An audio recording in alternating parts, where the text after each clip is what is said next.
What's up, guys? Welcome to the latest edition of Let Me Clear My Throat, episode 14. I am your host, again, Mike. Mike, good to see you guys on this beautiful Sunday. Um, if you live in Memphis, it's been a busy weekend with the Grizzlies, unfortunately, ending their playoff run. The Tigers, they had their spring game. There's some high school AAU ball, basketball events, and just a host of other things going on in the city of Memphis. So it's been busy and it's been fun. Uh, it's been a rough week, though, I'd say, for the Grizzly fans, even though, it's been a lot logistically going on in the city of Memphis. It's been a rough week for Grizzly fans. Uh, just based off of what we've seen and how the season has ended.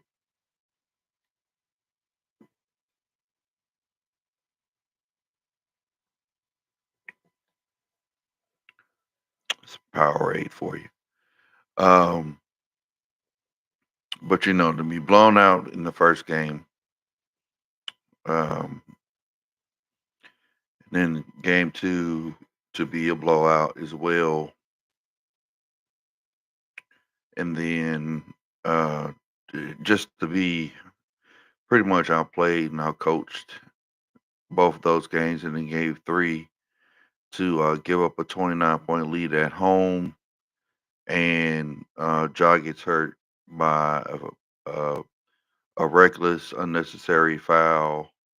Um, Thinking an intentional foul, but not an intent to hurt or injure Ja. But it was a reckless foul.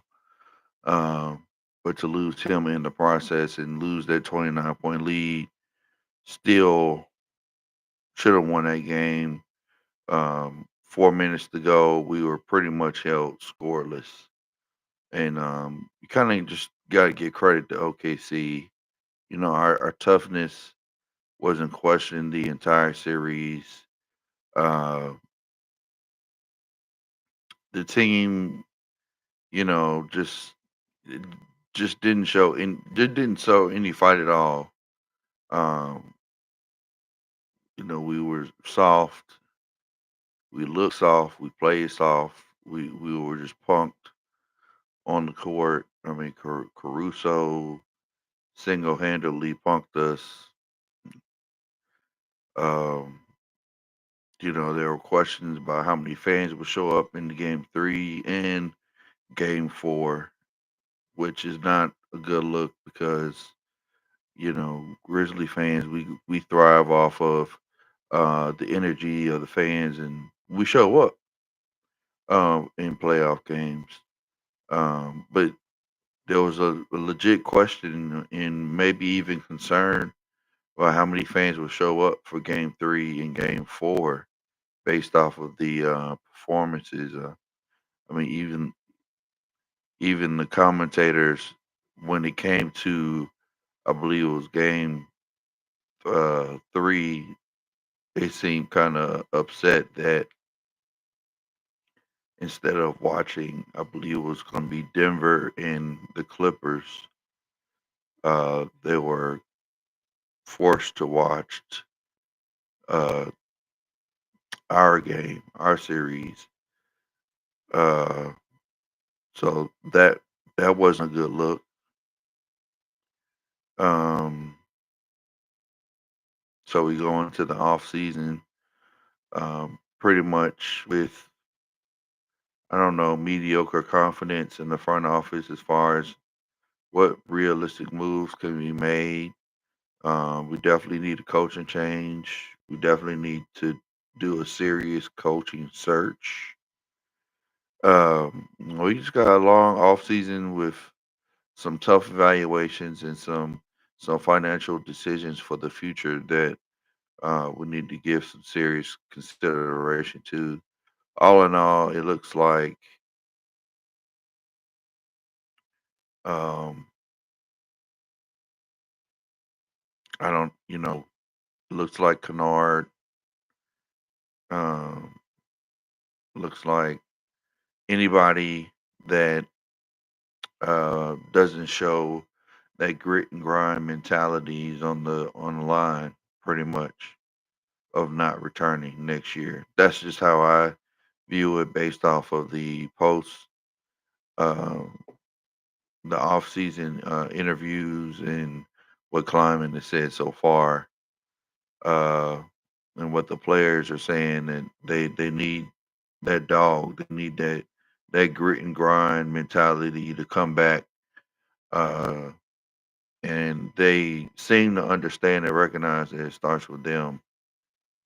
So I expect a very active off season for the Grizzlies because we definitely regressed and we did not progress or progress to the championship caliber team that we're supposed to be.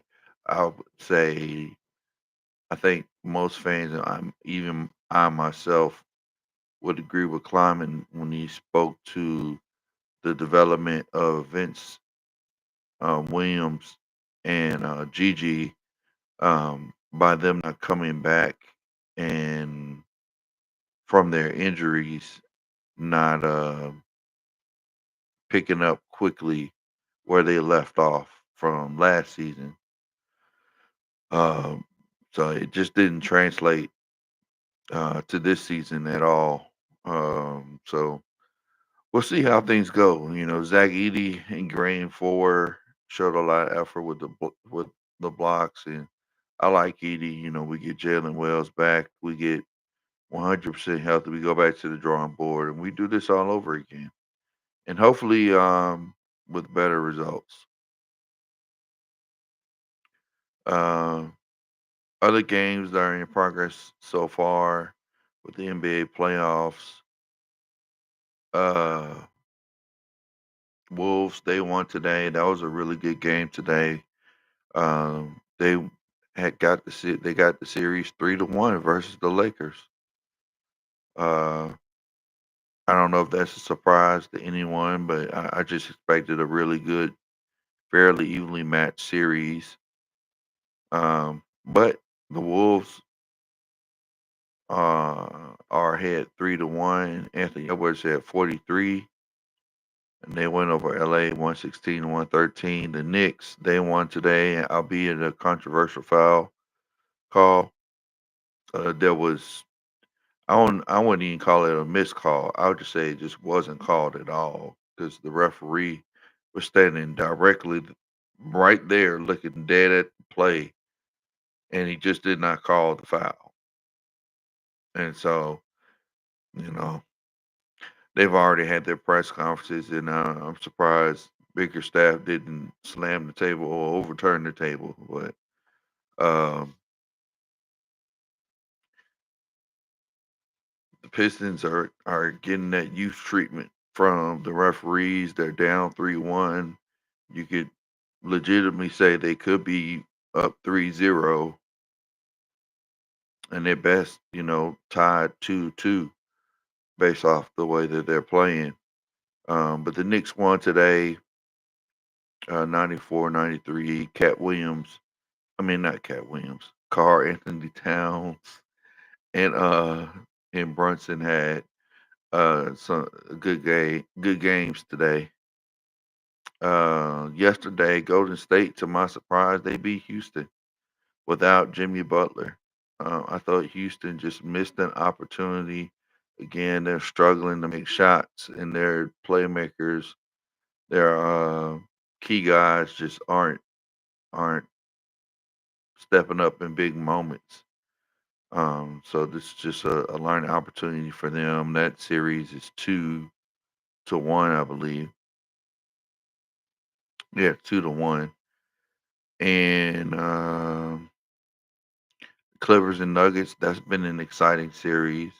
That series is tied 2-2 with that buzzer beater by Gordon. On just a wild play. Um, a buzzer beater dunk. You don't see that very often.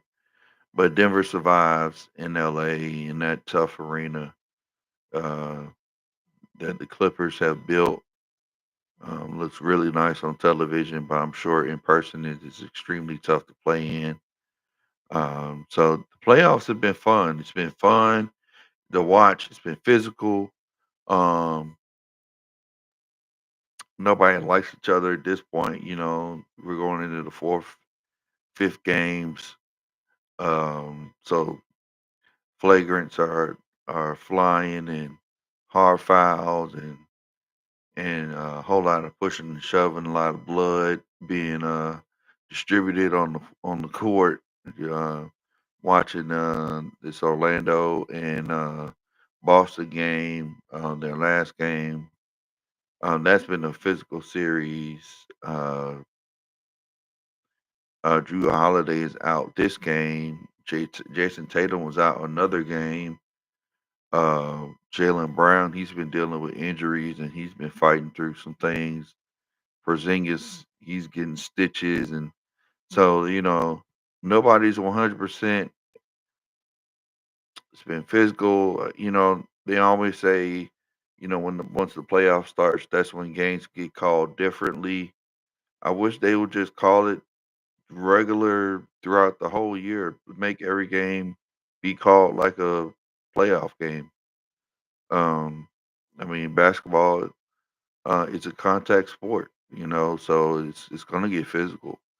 Uh, but overall, I think viewership wise, the playoffs have just been fun to watch, fun to um, just exciting watching uh, these young guys like Anthony Edwards and a young Houston Rocket team and a young Detroit team uh, play. And you got OKC just waiting for either uh, the Clippers or Denver.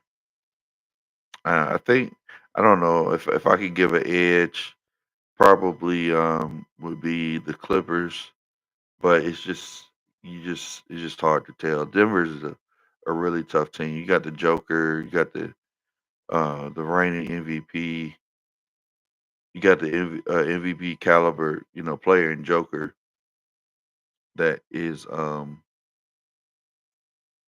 playing out of his mind. Um, so we could easily see OKC versus Denver.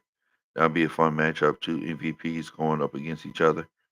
MVP finalists going up against each other, and then you know if it's the Clippers and OKC, that's going to be a fun matchup too. So a lot of things to look forward to. Unfortunately, the Grizzlies are not involved. Boo-hoo. But they need to get their grit and grind together, and they need to look in the mirror. They have a long off season to get themselves together. Transitioning to the Tigers, we'll talk about the NFL draft, which was this past weekend also. But first, the NFL draft. Let's see the Tigers. A couple of Tigers we want to recognize.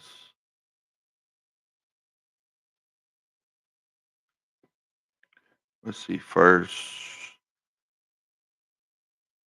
we had Kobe Minor drafted in the seventh round, the last pick in the draft by the Patriots. But we also had linebacker Chandler Martin. He signed with the Baltimore Ravens. We got Demir Blankenship, wide receiver, signed with the New England Patriots. We had Anthony Lampier, tight end, signed with Tampa Bay. He was a really good tight end for us. Uh, Davion Ross, defensive back, signed with the Titans.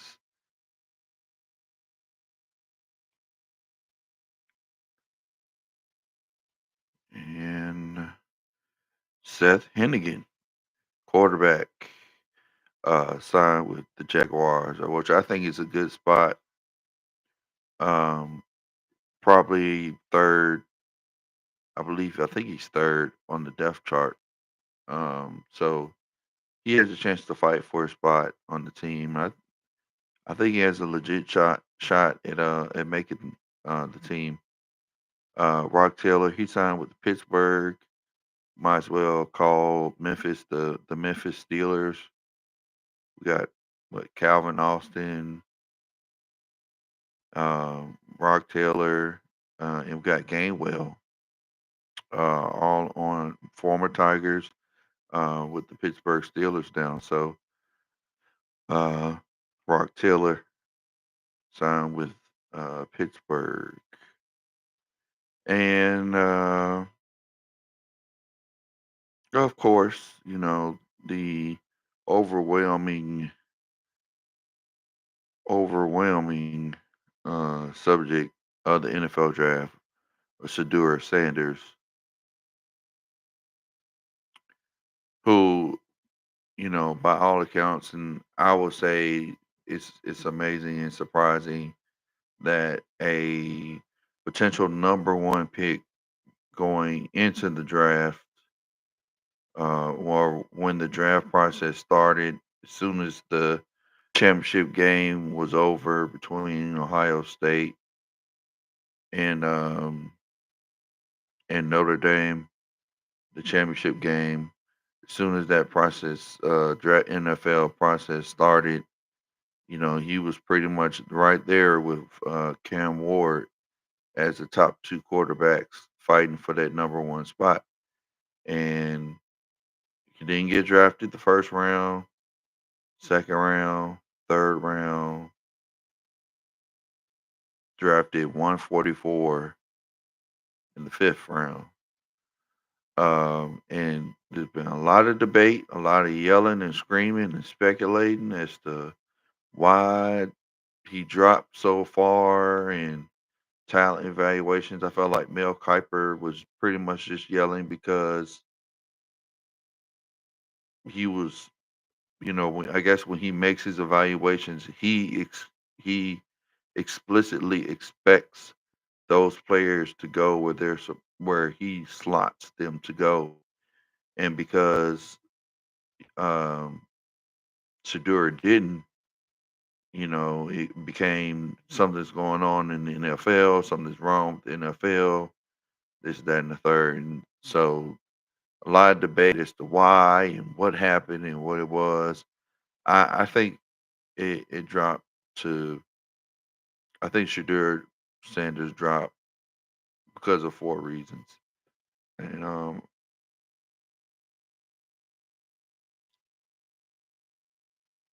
and I think it was four reasons. One, uh, the teams that were selecting, they didn't need a quarterback. There are only about five out of the 32 teams that were in desperate need of a starting quarterback. So, one, your opportunities are limited, is the reason why he dropped. Uh, Two, Shadir just didn't take the draft process seriously. It was unprofessional during interviews. I mean, there were things like he came in with heavy. I've read things like he came in with heavy cologne, came in with his headphones on, answered the phone during interviews with GMs and head coaches. Just didn't take the process seriously. The third reason, his dad, Deion Sanders, his dad just having the perception that he's in control over everything. Just think about it. When Deion went to Colorado, ticket prices jumped, TV ratings doubled in Colorado, merchandise sold out in Colorado. Every game became a national conversation, and Shadur was instantly praised for stellar performances, and his performance was acknowledged by scouts. And I mean, his numbers do back it up. He did. raise Jackson State. He did raise up the level of QB ability in Colorado. They raised both of those institutions to a national level. But I think just the bravado of Deion Sanders maybe rubbed some owners and coaches the wrong way. I can imagine maybe even in Deion's playing days, if those owners were still around, they probably just simply didn't like Deion.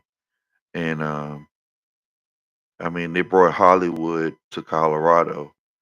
Everything was documented. They're on TV, they're on social media sites, they're making news and headlines um, week in and week out during the college football season.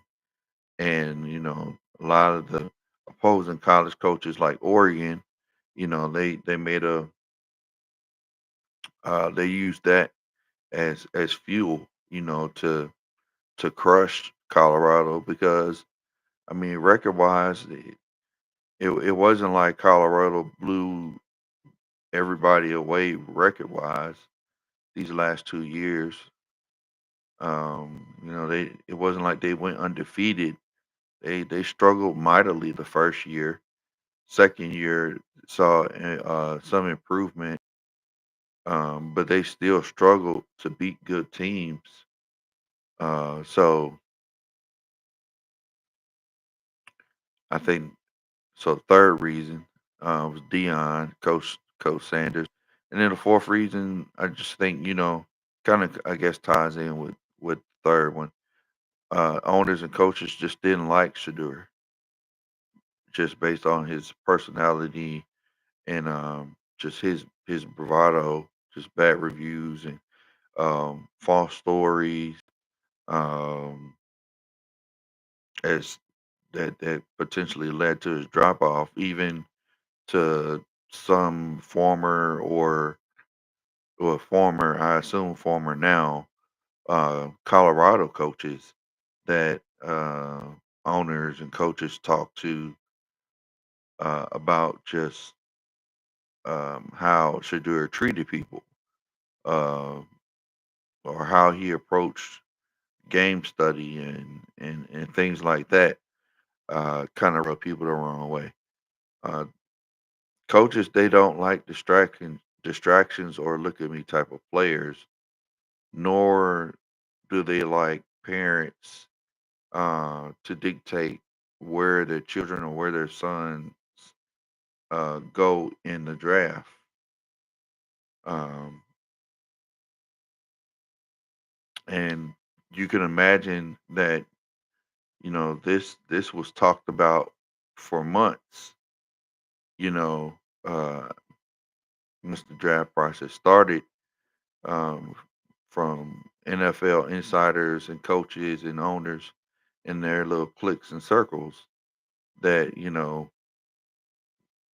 we don't like having to deal with distractions of coaches, distractions of sons of coaches, sons of players, and you know just them flashing, uh, what they have and all the NIL money and the fame and everything that they're getting uh, through just being in college and their success and what they're doing and what they're not doing. Do they deserve it?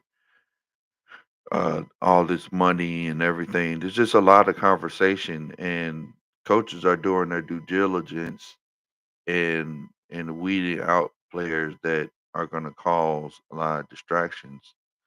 Uh, at the same time, you can criticize the NFL for and owners for drafting players that have domestic violence allegations and pending allegations and investigations of sexual assault.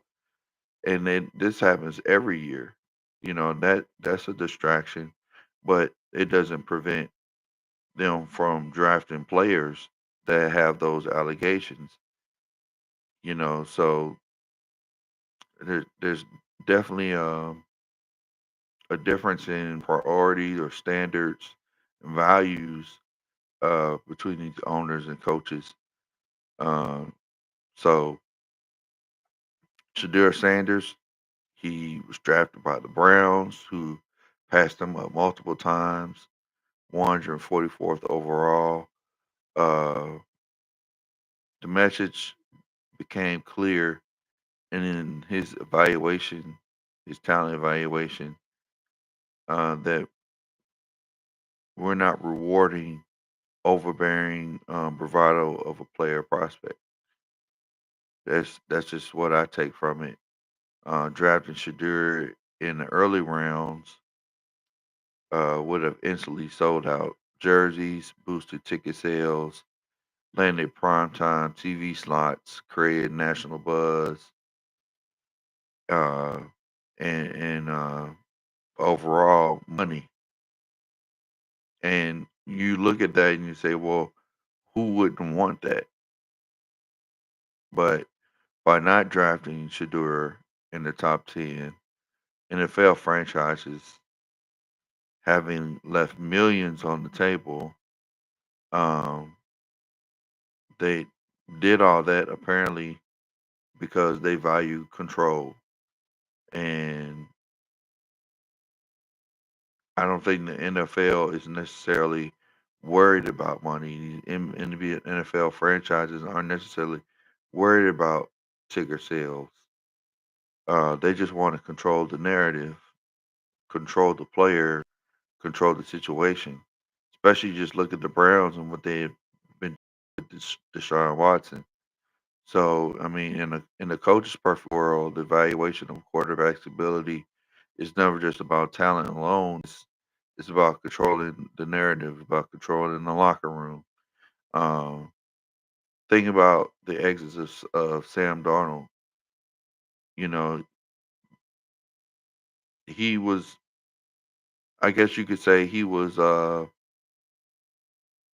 kind of put on the pedestal in the sense, even though the Vikings didn't do well in the playoffs, they had already McCartney who they had waiting in the wings, but they let him go because they didn't want it to be a distraction, or they just didn't want to pay him. Think of Cam Newton. Think of Aaron Rodgers. Think of the infamous Colin Kaepernick. You know, uh, coaches, they want to control the narrative. They don't like distractions. They hate distractions. Shadur Shadur Sanders uh, is a distraction. I think as a high pick and even as a fifth round pick. Uh,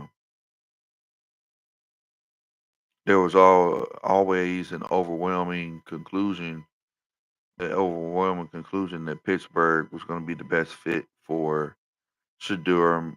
Mike Tomlin um, was questioning week after week after week about his quarterback situation, with whether to start Russell Westbrook or not.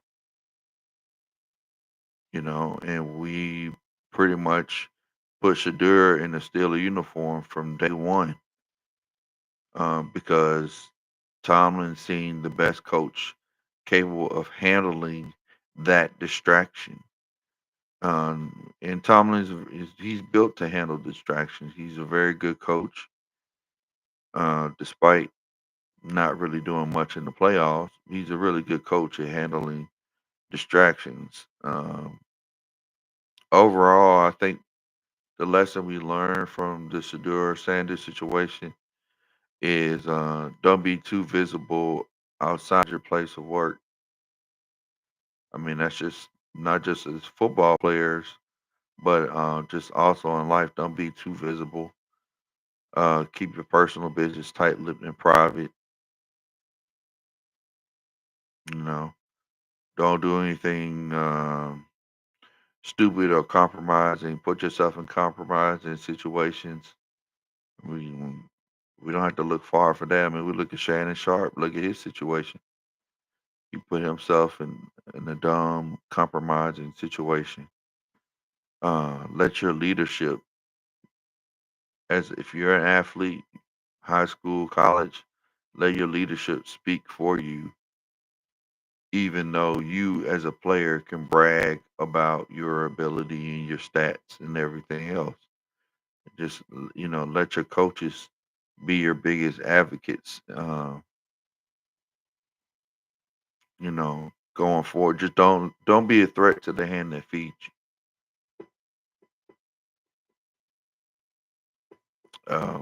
So what we saw in Shadura off the field is players of what not to do.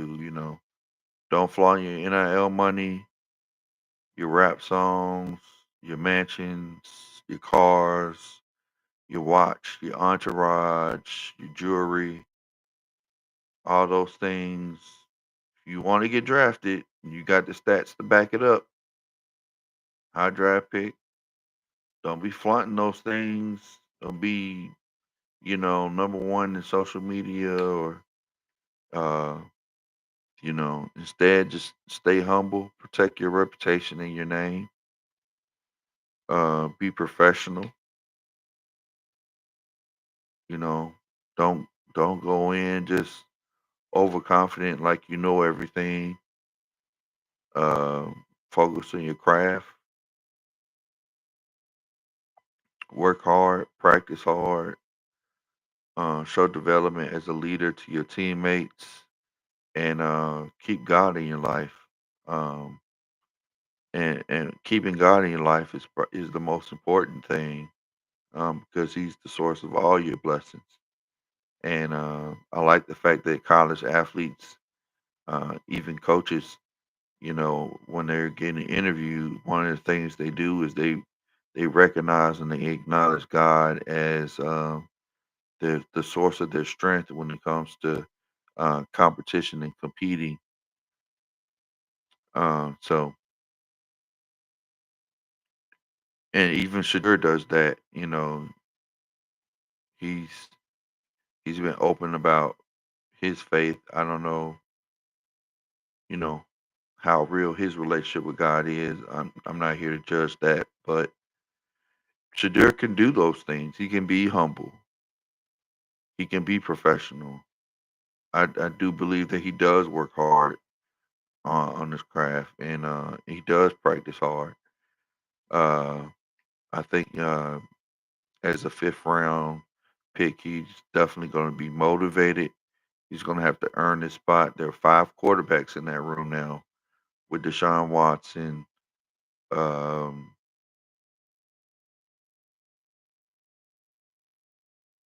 Gabriel, who they drafted ahead of him, Shadur, I believe Pickett was signed, and I can't remember. Uh, Flacco, yeah, Flacco is in there. So it's five quarterbacks in the room. Um, all of them can't make the team, so he's gonna have to earn his spot. There's no guarantee that he's gonna to be a starter, even though his skills say that he can and has the ability to be the starter. He's probably the best quarterback in that room. More than likely, he is and will be the best quarterback in the room. But again, he's got to not be a distraction. They drafted him in the fifth round, um, so his salary is going to be discounted for what his talent is worth or what he's shown. Uh,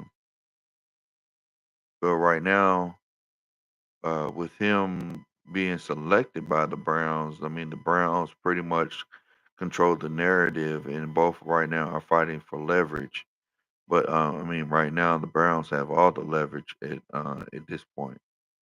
So those are just my thoughts on Shadir Sanders and why He fell to the fifth round, and congratulations to all the athletes, all whether you heard your name or not, God got you, and wish you much health and success this upcoming season. Looking forward to a great NFL season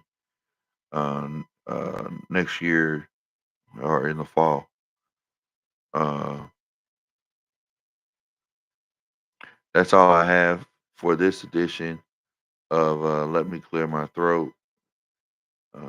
Currently watching Boston and Orlando, as you can see.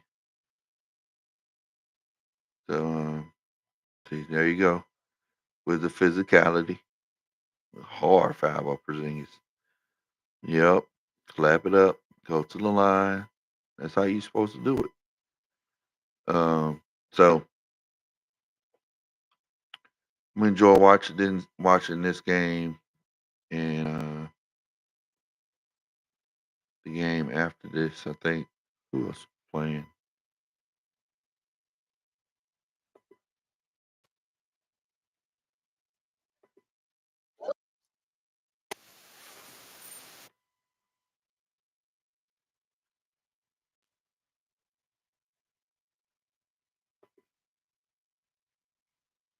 Yeah, Bucks and the Pacers.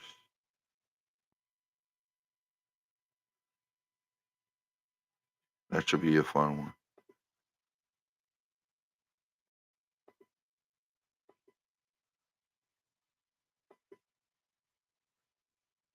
Dame Lillard and Halliburton going back and forth.